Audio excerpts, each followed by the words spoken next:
O friends, come closer and listen to me. I will begin where all longing begins, before stories take shape and before words learn how to dress themselves.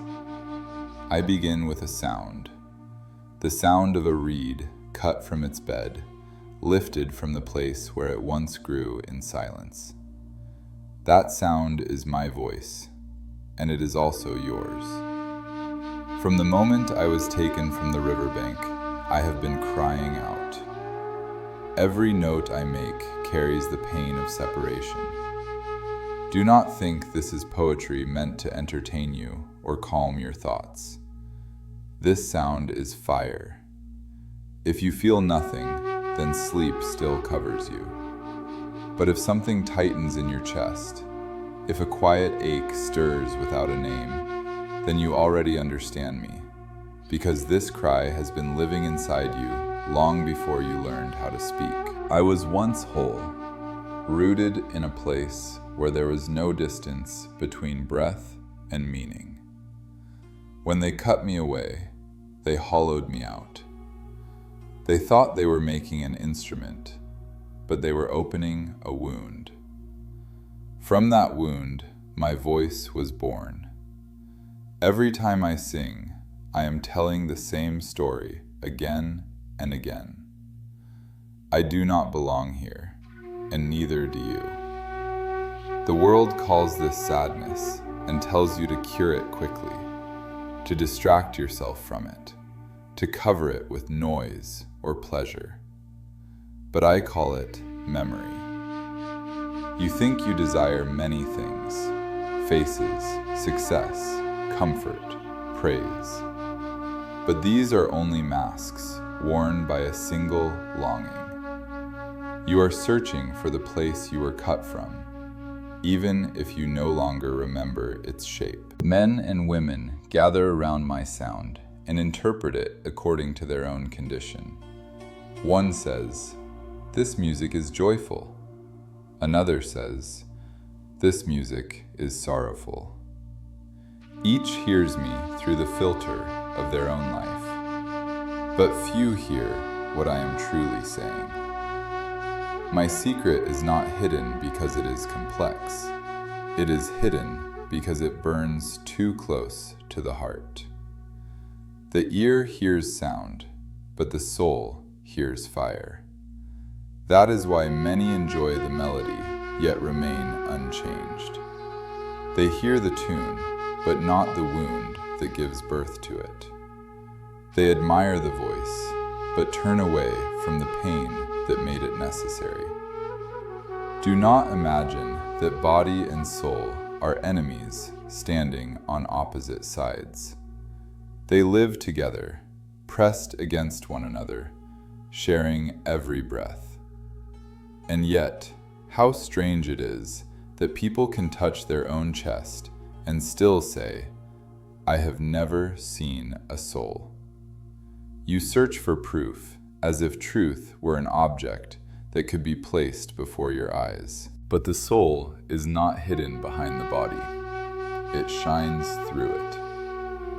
What blinds you is not absence, but excess. Too much noise, too many reflections, too many borrowed desires. The reed does not hide its emptiness. That is why it can sing.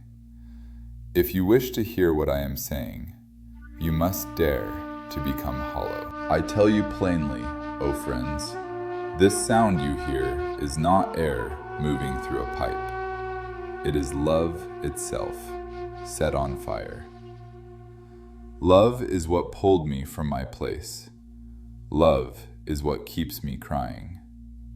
Love does not soothe you into comfort. It disturbs you into truth. It tears away the safety of belonging to yourself. People praise love when it brings sweetness and curse it when it demands surrender. But love has only one task: to return you to the source you forgot. If you wish to be healed, you must accept the burning. Without it, life becomes a clever arrangement of distractions, polished on the outside and empty within. You ask me why this longing never ends. I answer you gently, because you keep trying to satisfy it with containers too small. You pour oceans into cups and then complain that they never fill. The hunger you feel was not meant for bread alone, nor the thirst for water alone. Those who live far from their origin grow tired of depth and ask for shallow comforts. The day feels long and heavy to them. But those who remember, even faintly, feel impatience with delay. The raw do not understand the ripe, and the ripe cannot explain ripeness with words. That is why I shorten my speech and return again to sound. You bind yourself with gold and silver and then ask why your heart feels heavy. You decorate the cage and forget the sky.